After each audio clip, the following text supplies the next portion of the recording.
आज हम लोग magnetic effect of electric current इसकी शुरुआत कर रहे हैं। Magnetic effect of electric current, जैसा कि नाम से क्लियर है कि इसमें हम लोग इलेक्ट्रिक करंट कैसा मैग्नेटिक बिहेवियर शो करता है वो पढ़ेंगे।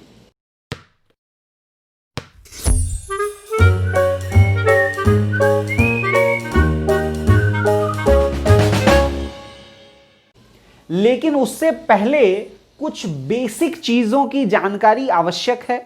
उससे पहले कुछ बेसिक चीजें हम जान ले, ये जरूरी है। इसीलिए पहले हम लोग मैग्नेट और मैग्नेटिक फील्ड के बारे में बेसिक चीजें जानेंगे।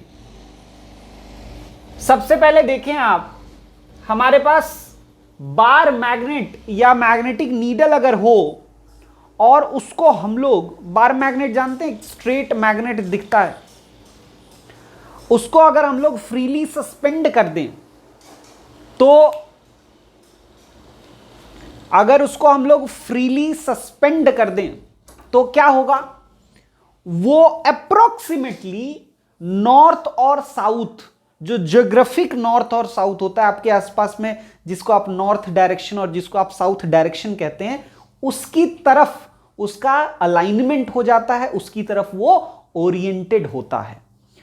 जो एंड, इस बार मैग्नेट का जो एंड नॉर्थ, लगभग नॉर्थ की तरफ रहता है, उसको हम लोग north pole of the magnet कहते हैं, और जो एंड साउथ की तरफ होता है उसको हम लोग south pole of the magnet कहते हैं। अब एक्सपेरिमेंट करके देखें। ऑब्वियसली दोनों में दोनों पोल्स हैं, दो बार मैग्नेट अगर ले लें हम लोग तो एक्सपेरिमेंट करके आप देख सकते हैं कि दोनों के जो नॉर्थ पोल हैं वो आपस में रिपेल करेंगे, दोनों के साउथ पोल आपस में रिपेल करेंगे, लेकिन एक का नॉर्थ पोल और एक का साउथ पोल, ये दोनों अगर आप नजदीक लाएंगे तो वो अट्रैक्ट करने लगते हैं। तो एक्सपेरिमेंट से हम लोग समझ सकते हैं कि लाइक पोल्स, एक जैसे पोल्स आपस में रिपेल करेंगे, और अनलाइक पोल्स मतलब ऑपोजिट पोल्स, नॉर्थ साउथ, आपस में अट्रैक्ट करेंगे। अब देखिए एक और इंपॉर्टेंट चीज है, आप किसी भी मैग्नेट का नॉर्थ पोल और साउथ पोल सेपरेट नहीं कर सकते। आप अगर ब्रेक करिएगा तो फिर से वो जो दो पीसेस होगा उनमें भी नॉर्थ साउथ आ जाएगा, ये भी आपको ख्याल रखना है। तो we have not been able to separate north and south, मतलब ऐसा नहीं हो सकता कि आप कहीं से किसी को बोले कि भाई साहब नॉर्थ पोल ला के दो, तो वो नहीं ला सकता, क्योंकि नॉर्थ पोल और साउथ पोल सेपरेट नहीं किए जा सकते हैं। अच्छा, अब हम लोग इसके आसपास में ये कैसा इन्फ्लुएंस दिखा रहा है वो जानने की कोशिश करते हैं। मतलब वो बार मैग्नेट जो है आपस में कैसा आसपास में अपना इन्फ्लुएंस दिखा रहा है वो जानने की कोशिश करते हैं। कैसे करते हैं? तो हम लोग आयरन फिलिंग्स ले लेते हैं। क्या ले लेते हैं? Iron filings. मतलब आयरन के वो छोटे बुरादे नहीं होते, एकदम छोटे छोटे जो टुकड़े होते हैं, है ना। मान लो आयरन की कहीं कटिंग हुई है तो उससे जो निकलता है उसको आयरन फिलिंग्स कहते हैं। अगर आप एक काम करें कि बार मैग्नेट ले लें, उसके ऊपर एक कार्डबोर्ड रखें और उन पे आयरन फिलिंग्स को छिड़क दें, तो आप देखेंगे कि कुछ इस तरह का डिजाइन मिलेगा। आप एनसीईआरटी बुक में देखिएगा, वहां डिजाइन बना हुआ, उसका फोटो दिखाया है। तो वैसा लाइंस टाइप का आपको दिखता है। वो लाइंस वास्तव में बता रहा है कि एक मैग्नेट अपने अराउंड एक इन्फ्लुएंस क्रिएट करता है, और ऐसा इन्फ्लुएंस तो आपको डायरेक्टली समझ में आएगा। एक मैग्नेट लीजिए, बगल में एक आयरन का कोई छोटा सा टुकड़ा रखिए, देखिए इन्फ्लुएंस दिख रहा है कि नहीं दिख रहा है। आयरन अट्रैक्ट हो जा रहा है कि नहीं हो जा रहा है? एकदम आयरन अट्रैक्ट हो जाएगा किसकी तरफ? मैग्नेट की तरफ। मतलब वो मैग्नेट अपने अराउंड एक इन्फ्लुएंस क्रिएट करता है। तो जिस एरिया में, जिस फील्ड में, जिस जगह पे मैग्नेट अपना इन्फ्लुएंस क्रिएट कर सकता है या क्रिएट करके रखे हुए है, उस एरिया को कहते हैं कि this area has magnetic field. ठीक है, जिस एरिया में एक मैग्नेट अपना इन्फ्लुएंस क्रिएट करके रखता है और वो समय आने पे, जरूरत होने पे, जरूरी कोई, मतलब उसके लायक कोई बॉडी उसके एरिया में एंटर करता है, तो वो उस इन्फ्लुएंस को दिखाता भी है। जैसे आप आयरन को उस एरिया में जैसे ही आप लाएंगे तो वो अपना इन्फ्लुएंस दिखा देगा, आयरन को अट्रैक्ट कर लेगा। या आप किसी और मैग्नेट को लाएंगे तो अट्रैक्ट या रिपेल करेगा, डिपेंडिंग ऑन कि आप कौन सा पोल को उसकी तरफ रखे हुए हैं। तो ये जो इन्फ्लुएंस वो दिखाता है, ये वो इन्फ्लुएंस क्या कहलाता है, उसका मैग्नेटिक फील्ड कहलाता है। अब ये मैग्नेटिक फील्ड कितना क्रिएट कर रहा है, न्यूमेरिकल वैल्यू, उसके पास जो मैग्नेटिक फील्ड है मतलब इन्फ्लुएंस है, वो इन्फ्लुएंस कितना है, कितना स्ट्रांग है, उसका कोई एक न्यूमेरिकल वैल्यू होगा, है ना। मतलब मैग्नेटिक फील्ड भी एक क्वांटिटी है, जैसे बाकी क्वांटिटी होता है, फोर्स होता है, मोमेंटम होता है, बिल्कुल उसी तरह से मैग्नेटिक फील्ड भी एक क्वांटिटी है। और ये वो क्वांटिटी है जिसको हम लोग वेक्टर क्वांटिटी कहते हैं। मतलब इसके पास मैग्नीट्यूड भी है और डायरेक्शन भी है, मैग्नीट्यूड भी है और डायरेक्शन भी है मैग्नेटिक फील्ड के पास। ये मैग्नेटिक फील्ड कैसा मैग्नीट्यूड, कितना मैग्नीट्यूड क्रिएट करता है या किस डायरेक्शन में होता है, उसका आइडिया हमको उनके मैग्नेटिक फील्ड लाइंस से पता चलता है। जैसे यहां पे आप देख रहे हैं मैग्नेटिक फील्ड लाइंस ड्रॉ किया हुआ है। अब ये क्या होता है मैग्नेटिक फील्ड लाइंस, कैसे हम लोग मैग्नेटिक फील्ड लाइंस के डायरेक्शन को पता करते हैं वो देखेंगे। देखिए, हम लोग अगर इस बार मैग्नेट के बगल में एकदम छोटा सा कॉम्पास नीडल रख दें, इस नीडल की मदद से आप मैग्नेटिक फील्ड लाइंस के डायरेक्शन को पता कर सकते हैं। कैसे? आप नीडल रखिएगा तो हमेशा नीडल जो होगा वो इस लाइन के टैंजेंट के अलॉन्ग ओरिएंट हो जाएगा। ठीक, तो आप क्या करिए, उनको रखते जाइए, नीडल को रखते जाइए, जिधर वो दिखा रहा है उधर आप एक छोटा छोटा पॉइंट्स ड्रॉ कर लीजिए और उन डॉट्स को आप जब ज्वाइन कर लेंगे तो आपको मैग्नेटिक फील्ड लाइंस दिख जाएगा। अब आप इमेजिन करें कि इसका डायरेक्शन कैसे हम लोग निकालेंगे। लाइन तो हमने ड्रॉ कर लिया, डायरेक्शन कैसे निकालेंगे? तो डायरेक्शन जो होता है वो डायरेक्शन हम लोग लेते हैं, ये कन्वेंशनली लिया हुआ है कि नॉर्थ पोल जिस डायरेक्शन में मूव करता, नॉर्थ पोल अगर हमारे पास होता, खाली नॉर्थ पोल, तो वो जिस डायरेक्शन में मूव करता वही डायरेक्शन होगा किसका, मैग्नेटिक फील्ड का डायरेक्शन। तो आप सोचिए कि नॉर्थ पोल किधर से किधर मूव करता। यहां पे अगर आप नॉर्थ पोल को रखते तो नॉर्थ पोल से रिपेल होता, नॉर्थ पोल से रिपेल होता और साउथ की तरफ अट्रैक्ट होता। तो इसका मतलब मैग्नेटिक फील्ड लाइंस जो होगा बाहर में, मैग्नेट के बाहर में, नॉर्थ पोल से साउथ पोल की तरफ होगा। मतलब direction of magnetic field lines are from north to south, outside the magnet. Magnet के बाहर direction of magnetic field lines कहां से कहां है, नॉर्थ से साउथ। वहीं पे अगर हम लोग अंदर की बात करें, बार मैग्नेट के अंदर की बात करें, तो इनसाइड द बार मैग्नेट जो डायरेक्शन ऑफ मैग्नेटिक फील्ड होता है वो साउथ से नॉर्थ होता है। इनसाइड द बार मैग्नेट जो मैग्नेटिक फील्ड लाइंस का डायरेक्शन होता है वो कहां से कहां होता है, साउथ से नॉर्थ होता है, जैसा कि इस डायग्राम में आप देख पा रहे हैं। उसके बाद ये एक इंपॉर्टेंट पॉइंट यहां से समझ में आती है कि इसका ये मतलब हुआ कि ये जो पूरा मैग्नेटिक फील्ड लाइंस है वो कोई ब्रेक होने वाला लाइन नहीं है, वो एक क्लोज कर्व बना रहा है, पूरा क्लोज कर्व बनाता है। ये नहीं कि यहां पे ब्रेक हो गया, यहां पे ब्रेक हो गया, पूरा पूरा क्लोज कर्व बनाता है। So magnetic field lines are close curves. Next क्या है, magnetic field lines never intersect each other. कभी भी ऐसा नहीं हो सकता कि दो मैग्नेटिक फील्ड लाइंस ऐसे इंटरसेक्ट कर लें, ऐसा पॉसिबल नहीं है। क्यों नहीं है पॉसिबल, समझिएगा। ये हमने बताया आपको, इसके टैंजेंट के डायरेक्शन में नीडल अपना डायरेक्शन शो करता है। मैग्नेटिक फील्ड लाइन के टैंजेंट के डायरेक्शन में नीडल अपना डायरेक्शन शो करता है। ठीक, अब यहां पे अगर नीडल रखेंगे तो नीडल कंफ्यूज हो जाएगा कि मेरा डायरेक्शन इधर रहना चाहिए या इधर रहना चाहिए, है ना। तो इसका मतलब कि एक ही पॉइंट पे नीडल के पास दो ऑप्शन है, भाई इधर दिखाऊं कि इधर दिखाऊं, कंफ्यूज हो गया, मतलब वो कोई एक डायरेक्शन नहीं दिखा पा रहा है ना। तो ये पॉसिबल नहीं है, इसीलिए इस पॉइंट पे इंटरसेक्शन पॉसिबल नहीं है। अच्छा, दूसरा आप इस तरह से समझ सकते हैं कि जो टैंजेंट ड्रॉ करते हैं ना वो मैग्नेटिक फील्ड का डायरेक्शन दिखाता है। अब एक ही पॉइंट पे दो टैंजेंट ड्रॉ किए जा सकते हैं, मतलब दो डायरेक्शन ऑफ मैग्नेटिक फील्ड, ये पॉसिबल नहीं है। एक ही पॉइंट पे इधर भी मैग्नेटिक फील्ड और इधर भी मैग्नेटिक फील्ड, इसीलिए दो फील्ड लाइंस कभी इंटरसेक्ट नहीं करते हैं। ये क्वेश्चन पूछा जाता है कि क्यों नहीं करते हैं, हमने समझ लिया। उसके अलावा एक और इंपॉर्टेंट चीज है कि ये जो हमने कहा था ये तो डायरेक्शन से रिलेटेड चीजें हो गई। मैग्नेटिक फील्ड लाइंस के डायरेक्शन से हम लोग मैग्नेटिक फील्ड का डायरेक्शन पता कर सकते हैं, right. But magnetic field lines की मदद से हम लोग मैग्नेटिक फील्ड के मैग्नीट्यूड के बारे में भी आइडिया लगा सकते हैं। कैसे, समझिएगा। अगर आप देखें कि मैग्नेटिक फील्ड लाइंस बहुत क्राउडेड हो, जहां पे मैग्नेटिक फील्ड लाइंस बहुत क्या हो, क्राउडेड हो, वहां पे मैग्नेटिक फील्ड बहुत स्ट्रांग होता है। फिर से एक बार बोल रहा हूं, मैग्नेटिक फील्ड लाइंस जहां क्राउडेड हो वहां पे मैग्नेटिक फील्ड बहुत स्ट्रांग होता है, और जहां पे मैग्नेटिक फील्ड लाइंस बहुत दूर दूर हो, किसी को कोई से मतलब नहीं है ना, एक वहां एक यहां, एक आकाश एक पाताल, तब उस केस में उस एरिया में मैग्नेटिक फील्ड बहुत वीक होता है, बहुत कमजोर होता है. So if magnetic field lines are crowded, magnetic field is strong. If magnetic field lines are far apart, magnetic field is weak. अच्छा, तो अब दिमाग में आता, अच्छा अगर ऐसा मैग्नेटिक फील्ड लाइन होगा तो क्या होगा? ना तो बहुत क्राउडेड है कहीं और ना ही बहुत दूर दूर है, सब जगह बराबर बराबर दूरी है ना, और लाइंस का डायरेक्शन भी सेम, टेंजेंट का डायरेक्शन भी सेम. तो ऐसा मैग्नेटिक फील्ड को हम लोग यूनिफॉर्म मैग्नेटिक फील्ड कहते हैं. यूनिफॉर्म मैग्नेटिक फील्ड किसको कहते हैं?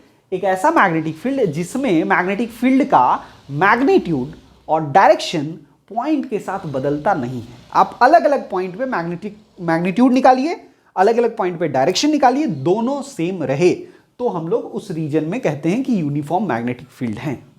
इसका जो मैग्नेटिक फील्ड लाइंस होता है, they are parallel straight lines having equal distance और इक्वल सेपरेशन बिटवीन देम. मतलब पैरेलल स्ट्रेट लाइंस होगा और उनके बीच का सेपरेशन इक्वल रहेगा.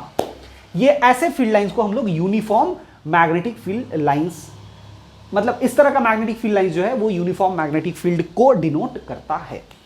ये कुछ बेसिक चीजें हो गई मैग्नेट और मैग्नेटिक फील्ड लाइंस को लेकर. यहां पे हमने बार मैग्नेट का मैग्नेटिक फील्ड लाइंस को दिखाया है. आप देख सकते हैं कि अंदर में जो फील्ड लाइंस है वो almost parallel to each other है. मतलब inside the bar magnet magnetic field जो है वो यूनिफॉर्म मैग्नेटिक फील्ड है और बाहर में काफी दूर दूर है. तो यहां पे बाहर में मैग्नेटिक फील्ड बहुत वीक है और अंदर में क्राउडेड दिख रहा है, तो बाहर के मुकाबले अंदर में मैग्नेटिक फील्ड स्ट्रांग है. और इसमें डायरेक्शंस भी दिखाया हुआ है कि बाहर में ये फील्ड लाइंस नॉर्थ से साउथ जा रहा है और अंदर में ये साउथ से नॉर्थ जा रहा है. आगे बढ़ते हैं. अब हम लोग मेन टॉपिक की शुरुआत कर रहे हैं, magnetic effect of electric current. तो magnetic effect of electric current में हम लोग पहले देखेंगे कि magnetic field due to current carrying conductor क्या है. CCC मतलब magnetic field due to current carrying conductor. देखिए, शुरुआत में मैग्नेटिक फील्ड वाला जो फिजिक्स का स्टडी था वो अलग होता था और इलेक्ट्रिक फील्ड का जो स्टडी था वो अलग होता था. क्यों अलग होता था? क्योंकि दोनों में किसी को रिलेशन पता नहीं था. अचानक से एक्सीडेंटली ऑर्स्टेड नाम के एक साइंटिस्ट हुए, उन्होंने 1820 में एक फिनोमेनन डिस्कवर किया. ये एक्सीडेंटली हुआ.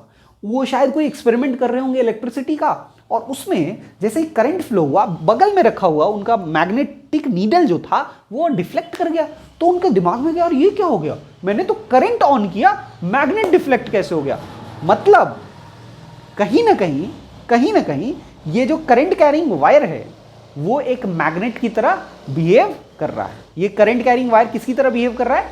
एक मैग्नेट की तरह बिहेव कर रहा है. और वहां से magnetic effect of electric current शुरुआत हो गया. मतलब अब तक क्या पता था कि electric current heating effect produce करता है, मतलब इलेक्ट्रिक करंट की वजह से हीटिंग हो सकता है, लेकिन मैग्नेट भी प्रोड्यूस हो सकता है या मैग्नेटिक इफेक्ट वो शो करता है, ये नहीं पता था. तो इसके बाद से वो पता चल गया और उन्होंने बहुत सारे फिर एक्सपेरिमेंट्स किए, बाकी लोगों ने भी बहुत सारे एक्सपेरिमेंट्स किए, और वहां से एक इंपॉर्टेंट चीज निकल के आता है. अगर आप एक एक्सपेरिमेंट करें जिसमें आप मैग्नेटिक नीडल को यहां रख लें और उसके ऊपर वायर को, मतलब ये मैग्नेटिक नीडल है, जिधर वो नॉर्थ की तरफ दिखा रहा है उधर ही वायर को भी रख दें. ठीक है, पैरेलली दोनों रखा हुआ है, नीडल ऊपर, नीडल नीचे और वायर ऊपर, इस तरह से कि वायर में जो करंट है वो साउथ से नॉर्थ है. वायर में करंट किधर से किधर है? साउथ से नॉर्थ, और नीडल नीचे है, वायर ऊपर है. अब ऐसे कंडीशन में जैसे ही स्विच ऑन करेंगे तो बिकॉज ऑफ मैग्नेटिक फील्ड ये डिफ्लेक्ट करेगा. बिकॉज ऑफ मैग्नेटिक फील्ड क्या होगा? ये डिफ्लेक्ट करेगा. तो ये डिफ्लेक्ट, नॉर्थ पोल किधर डिफ्लेक्ट करेगा वो हो सकता है आपसे पूछा जा सके. तो उसके लिए एक रूल है जिसको कहते हैं snow rule. Snow rule. If current in the wire is from south to north, if current in the wire is from south to north and the wire is kept over, वो मतलब over the needle, then north pole of the needle deflects in the direction of west. देख सकते हैं north pole जो है पहले parallel था, अब वेस्ट की तरफ डिफ्लेक्ट हो गया है. या तो आप ये स्नो रूल से पता कर सकते हैं या फिर एक और रूल होता है जिसको कहते हैं एम्पियर्स स्विमिंग रूल, इससे भी पता कर सकते हैं. इमेजिन करिए कि आप स्विम कर रहे हो, ठीक है, आप स्विम कर रहे हो साउथ से नॉर्थ, मतलब ऐसे, ठीक है, तो आपका हेड जो है वो नॉर्थ की तरफ है, आपका जो पैर है, लेग्स जो है वो साउथ की तरफ है। अब आप अगर इधर स्विम कर रहे होंगे तो आपका लेफ्ट हैंड किधर जाएगा? स्विमिंग करते हुए ऐसे ऐसे जाता है ना हाथ, तो लेफ्ट हैंड जिधर डिफ्लेक्ट करेगा नॉर्थ पोल उधर ही डिफ्लेक्ट करेगा। आप देखिए अगर मैं स्विम कर रहा हूं ऐसे तो नॉर्थ पोल ऐसे ही डिफ्लेक्ट कर रहा है ना मेरे हैंड के डायरेक्शन में। तो इस रूल से भी आप डिफ्लेक्शन ऑफ जो नीडल है उसके नॉर्थ पोल के डिफ्लेक्शन का डायरेक्शन पता कर सकते हैं। तो ये तो हो गई बहुत जनरल बातें। अब हम लोग चल रहे हैं कि magnetic field due to current carrying conductor कैसा बिहेवियर शो करता है उसकी तरफ। तो ये magnetic field due to current carrying conductor का सेटअप है, इसको पता करने का सेटअप। इसमें भी बिल्कुल वही करेंगे। यहाँ कार्डबोर्ड लगा हुआ है, ठीक है, यहाँ पे बैटरी है, एमीटर है, रियोस्टेट है, रियोस्टेट से करंट को वेरी करेंगे, ठीक है।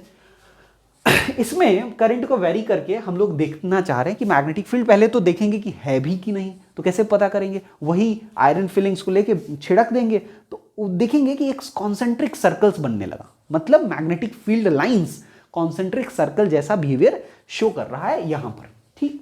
दूसरा, अब करंट को अगर बढ़ाएंगे, जैसे यहां रियोस्टेट है, रियोस्टेट से रेजिस्टेंस को आप घटा सकते हैं और बढ़ा भी सकते हैं। तो अगर आप करंट को बढ़ाएंगे तो आप देखेंगे कि वहां पे जो मैग्नेटिक नीडल है, मान लो आपने मैग्नेटिक नीडल भी रख दिया, तो मैग्नेटिक नीडल में ज्यादा डिफ्लेक्शन शो करने लगे। करंट बढ़ा वैसे ही deflection in the magnetic needle बढ़ जाएगा। और मैग्नेटिक नीडल में अगर डिफ्लेक्शन बढ़ता है इसका मतलब है कि मैग्नेटिक फील्ड वहां पे स्ट्रांग हो गया है। तो हमने क्या बढ़ाया था? करंट बढ़ाया था, उससे डिफ्लेक्शन बढ़ा, और डिफ्लेक्शन बढ़ना हमको बताता है कि मैग्नेटिक फील्ड बढ़ गया। तो क्या डायरेक्टली कह सकते हैं कि करंट बढ़ाने से मैग्नेटिक फील्ड बढ़ गया? बिल्कुल। तो magnetic field is directly proportional to current, ठीक है। अच्छा, करंट के डायरेक्शन को अगर रिवर्स कर दें, करंट के डायरेक्शन को अगर क्या करें? रिवर्स कर दें, तो हम लोग देखते हैं कि डिफ्लेक्शन का जो डायरेक्शन है वो भी रिवर्स हो जाता है। इसका मतलब है कि करंट के डायरेक्शन के रिवर्स होने से मैग्नेटिक फील्ड का डायरेक्शन रिवर्स हो गया है।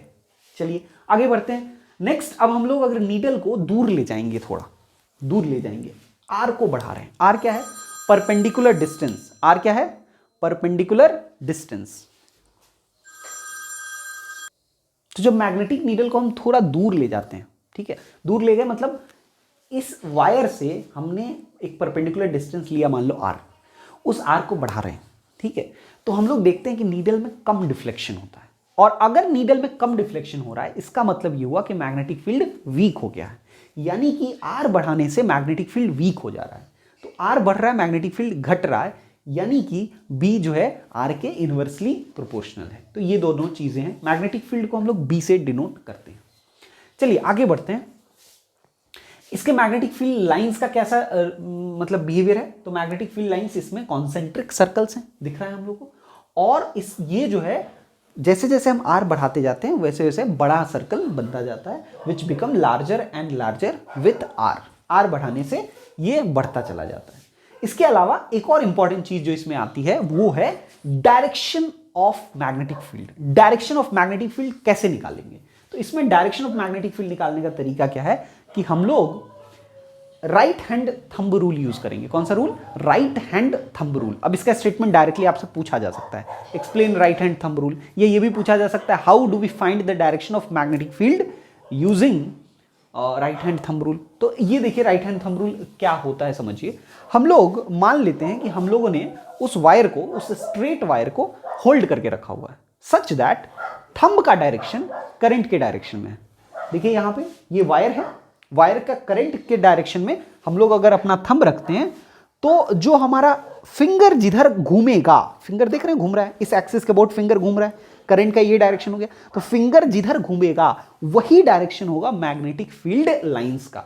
जैसे यहां पे आप देखें तो करंट नीचे है, तो हमने थंब ऐसे रखा, थंब ऐसे नीचे रखा और उसके बाद ऐसे कर्ल करेंगे, ऐसे घुमाएंगे, तो ये जिधर घूमा वही डायरेक्शन ऑफ मैग्नेटिक फील्ड है, ठीक है। तो ये इस तरह से हम लोग डायरेक्शन ऑफ मैग्नेटिक फील्ड निकाल सकते हैं। ये हो गई स्ट्रेट करंट कैरिंग कंडक्टर की बात। इसके अलावा सर्कुलर करंट कैरिंग कंडक्टर और सोलेनॉइड भी हम लोग को पढ़ना है, लेकिन उससे पहले आप लोग इतना कॉपी कर लें या स्क्रीनशॉट ले लें।